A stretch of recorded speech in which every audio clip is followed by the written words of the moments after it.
दरअसल आप संयोजक रामायण प्रसंग छेड़कर खुद ही फंस गए। उन्होंने बताने की तो ये कोशिश की थी कि वो सनातन से जुड़े हुए हैं, लेकिन आधी अधूरी जानकारी के चलते फंस गए हैं। चुनावी सभा में सीता हरण का प्रसंग वो सुना रहे थे, वो अध्याय सुना रहे थे। केजरीवाल की कहानी में हालांकि कई त्रुटियां थी। जो असली रामायण है उससे थोड़ी अलग कहानी अरविंद केजरीवाल रख रहे थे। यहाँ पर रामचंद्र जी के खाने का इंतजाम यहाँ पर वो करने जंगल गए थे। केजरीवाल ये कह रहे हैं, रामायण का जिक्र करते, उस प्रसंग का जिक्र करते हुए ये कह रहे हैं कि रावण वहां सोने का हिरण बनकर आया था।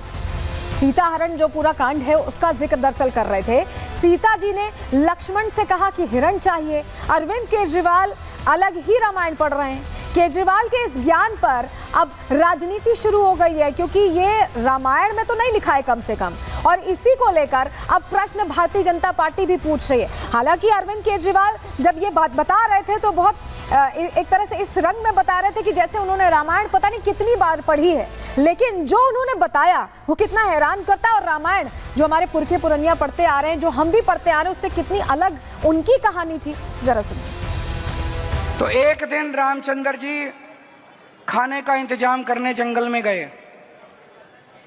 माता सीता को अपनी झोपड़ी में छोड़ गए और लक्ष्मण को बोले कि तू सीता मैया की रक्षा करेगा। इतने में रावण आया सोने का हिरण बनके। आया कि नहीं आया? सोने का हिरण बनके आया। सीता मैया लक्ष्मण को बोली मेरे को ये हिरण चाहिए। लक्ष्मण बोला ना मैया, भगवान राम कह के गए हैं कि मेरे को आपकी रक्षा करनी है। उसने बोली नहीं, मैं तेरे को आदेश देती हूं, जाओ और हिरण को पकड़ के लाओ। लक्ष्मण के पास चारा नहीं था। लक्ष्मण चला गया और वो रावण अपना वेश चेंज करके और सीता मैया का हरण करके ले गया।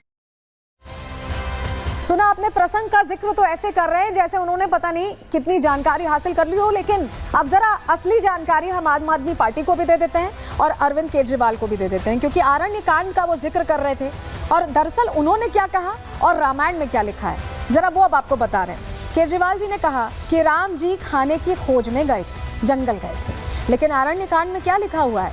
सीता के कहने पर हिरण के पीछे गए थे भगवान राम। केजरीवाल कह रहे हैं कि रावण सोने का हिरण बनकर आया था, बल्कि रामायण में जो सच लिखा है उसके मुताबिक मारीच सोने का हिरण बनकर आया था, उसने वो भेष धरा था। केजरीवाल जी कह रहे हैं कि सीता ने लक्ष्मण से हिरण लाने को कहा, लेकिन दरअसल सीता जी ने भगवान राम से यहाँ पर मदद के लिए लक्ष्मण को भेजा था, क्योंकि भगवान राम चले गए थे और बहुत देर तक आए नहीं थे, और ऐसे में उन्होंने लक्ष्मण जी से कहा था कि आप देख कर आइए। केजरीवाल जी ने कहा कि रावण ने वेश बदलकर हिरण का रूप अख्तियार किया, हिरण बन गया, लेकिन आरण्य कांड में ये लिखा है कि रावण साधु बनकर यहाँ आया था और सीता जी से भिक्षा मांग रहा था, और उसी बहाने सीता जी से वो लक्ष्मण रेखा पार करवाई, जो लक्ष्मण रेखा भगवान लक्ष्मण ने बनाई थी उनकी सुरक्षा के लिए, और उसके बाद हरण करके ले गया। तो ये आरण्य कांड में जो लिखा है ये सच्चाई जरूर आम आदमी पार्टी को देखनी, सुननी, समझनी चाहिए, क्योंकि सनातन से जुड़ी किसी चीज का आप जिक्र कर रहे हैं तो उसमें तथ्य कितने सही हैं ये बहुत जरूरी है। और यही वजह है कि आप फंस गए हैं अरविंद केजरीवाल, और बीजेपी जमकर सवाल पूछ रही है, हमलावर है। बीजेपी कैसे प्रश्न पूछ रही है? अलग अलग नेताओं ने प्रेस कॉन्फ्रेंस की, चलिए जानकारी आपके सामने जल्दी से रख रहे हैं। दरअसल केजरीवाल ने रामायण की गलत व्याख्या की। कैसे गलत व्याख्या की, हमने आपको समझा दिया कि रामायण में असल में क्या है वो प्रसंग और उन्होंने क्या बताया। बीजेपी ने अब इस बयान को लेकर आपत्ति उठाई है, क्वेश्चन मार्क खड़े किए हैं। फर्जीवाल का अजब गजब ज्ञान सुनिए, बीजेपी नेता ये कह रहे हैं केजरीवाल ने रामायण का अपमान किया है, अपमान सनातन का अपमान किया है, ये आरोप लगा रहे हैं भारतीय जनता पार्टी के तमाम चेहरे। केजरीवाल ने हिंदू धर्म का अपमान किया है, बीजेपी इसको लेकर हमलावर है, प्रश्न पूछ रही है। बंगले के गोल्ड प्लेटेड सोने से बाहर नहीं आए हैं, दरअसल वो आलीशान मकान जिसमें रहा करते थे सीएम के तौर पर अरविंद केजरीवाल, उसका भी जिक्र भारतीय जनता पार्टी यहाँ कर रही है। और बीजेपी कह रही है कि विश्व स्तरीय शिक्षा मॉडल का ढोल पीटते हैं, क्योंकि अब उन्हें रामायण की जानकारी नहीं है, उन्होंने खुद बता दिया एक सभा में ये कह के। और ऐसे में बीजेपी पूछ रही है कि केजरीवाल को रामायण का ही ज्ञान नहीं है, जहां शिक्षा को लेकर बातें करते हैं उन्हें रामायण का ज्ञान नहीं है, बीजेपी ये कह रही है। तो बीजेपी कुल मिलाकर रामायण पर जो रार छिड़ी हुई है उसमें सवाल पूछ रही है, और सवाल जायज भी है, क्योंकि रामायण का जिक्र करना, उसको लेकर बात करना और बिना जाने बात करना ये घातक हो रहा है केजरीवाल के लिए। सुनिए कैसे बीजेपी प्रश्न पूछ रही है।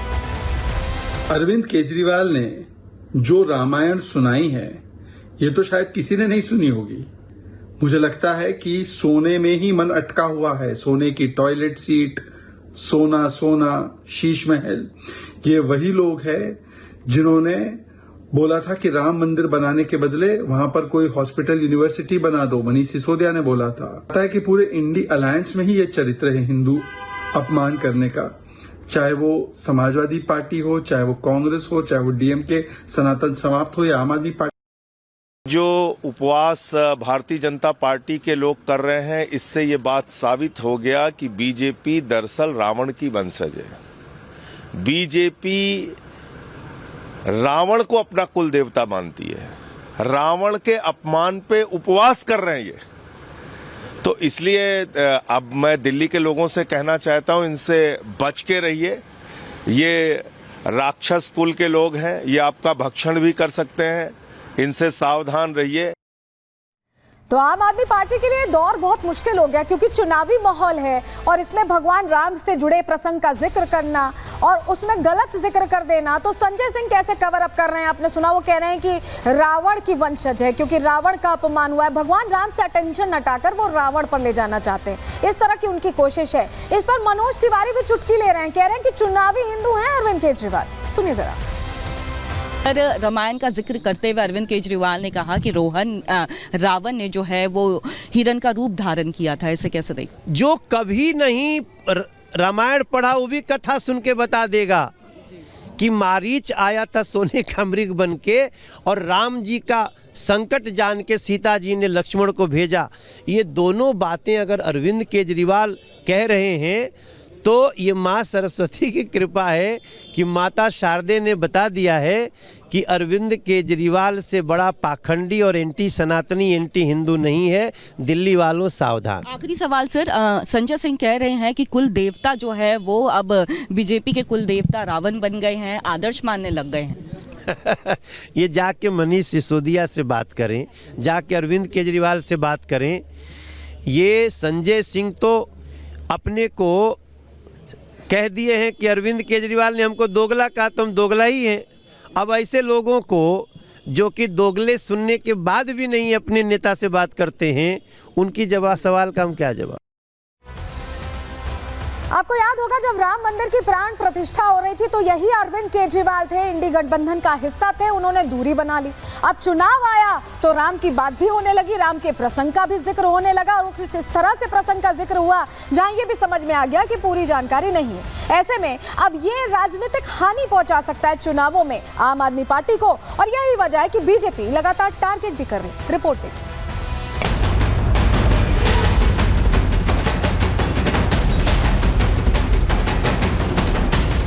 चुनाव की तारीख जैसे जैसे पास आ रही है, मुद्दे, वादे और विवादों का नया नया अध्याय जुड़ता जा रहा है। विवादों के अध्याय में आप संयोजक अरविंद केजरीवाल ने एक नया अध्याय जोड़ दिया है। विवाद भी ऐसा जो सनातनी आस्था को चोट पहुंचाने वाला है। अरविंद केजरीवाल इंडी गठबंधन के उन नेताओं में से एक हैं जो राम मंदिर प्राण प्रतिष्ठा से दूर रहे थे, लेकिन चुनाव आते ही वो मंदिरों के चक्कर भी लगा रहे हैं और रामायण के प्रसंगों के जरिए वोटर्स को लुभाने की कोशिश भी कर रहे हैं। वाल्मीकि रामायण में 7 कांड लिखे गए हैं, जिनमें से एक आरण्य कांड भी है। दिल्ली के पूर्व सीएम इसी आरण्य कांड के एक प्रसंग का जिक्र करने के चक्कर में कांड कर बैठे। सोने का हिरण बन के आया। केजरीवाल ने दावा किया कि रावण सोने का हिरण बनकर आया था। जनसभा में बैठे लोग केजरीवाल के ज्ञान से ऐसे मंत्रमुग्ध हुए कि उन्होंने भी उनकी हाँ में हाँ मिला दी। रावण आया सोने का हिरण बन के आया कि नहीं आया? सोने का हिरण बन के आया। आप संयोजक ने रामायण को लेकर इतनी बड़ी गलती की तो उन्हीं की पूर्व सहयोगी और राज्यसभा सांसद स्वाति मालीवाल ने उनके ज्ञान को दुरुस्त करते हुए उनसे पूछ लिया कि आखिर ये किस रामायण में लिखा है। माता सीता को अरविंद केजरीवाल ने रामायण के प्रसंग में गलती की तो बीजेपी ने इसे राजनीतिक मुद्दा बना लिया। बीजेपी प्रदेश अध्यक्ष वीरेंद्र सचदेवा केजरीवाल की इस टिप्पणी से इतने आहत हुए कि भगवान के मंदिर में क्षमा मांगने पहुंच गए। इतना ही नहीं, सचदेवा ने एक दिन का व्रत भी रखा। सनातन और हिंदू धर्म ये हमारी आस्था का विषय है। आज तो हर हिंदुओं को जो है कम से कम ये प्रार्थना करनी चाहिए कि ऐसे अधर्मी को दिल्ली से उखाड़ के बाहर फेंक देना चाहिए। हम तो ये प्रार्थना करने यहाँ पर आए हैं और साथ साथ इस बात को उपवास भी कर रहे हैं ताकि ये जन चेतना पूरे समाज में जाए कि ऐसे अधर्मियों को अब दिल्ली से बाहर करने का समय आ गया है। अरविंद केजरीवाल चुनावी हिंदू हैं, वरना तो सारे 5 साल वो जिस धर्म विशेष की चिंता करते हैं हम सबको मालूम है। और इतना उनको सोने से मोह हो गया कि रावण भी उनको सोने का हिरण दिखने लगा।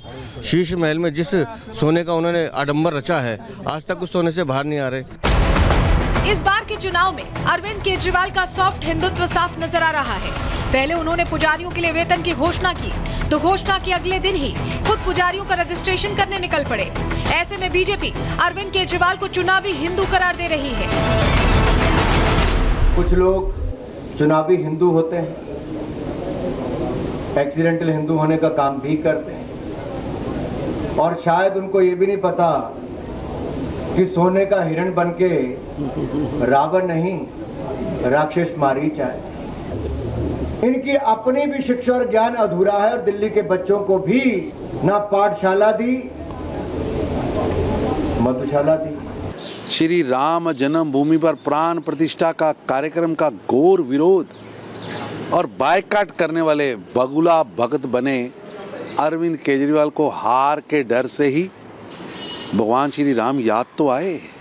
ये वही अरविंद केजरीवाल हैं जो कहानियां सुनाते थे टीवी पर कि उनकी नानी कहती है कि श्री राम जन्मभूमि पर मंदिर की जगह अस्पताल बनना चाहिए। श्री राम जन्मभूमि का विरोध कर रहे केजरीवाल का असली चेहरा सामने आ चुका है।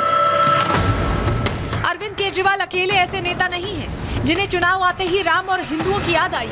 इससे पहले कांग्रेस, समाजवादी पार्टी और इंडी गठबंधन के कई दिग्गज नेता चुनाव आते ही सनातनी चोला ओढ़ते नजर आ चुके हैं। ऐसे में देखना ये होगा कि दिल्ली की जनता इस चुनाव में किसे विजय तिलक लगाती है। Bureau report, Republic Bharat.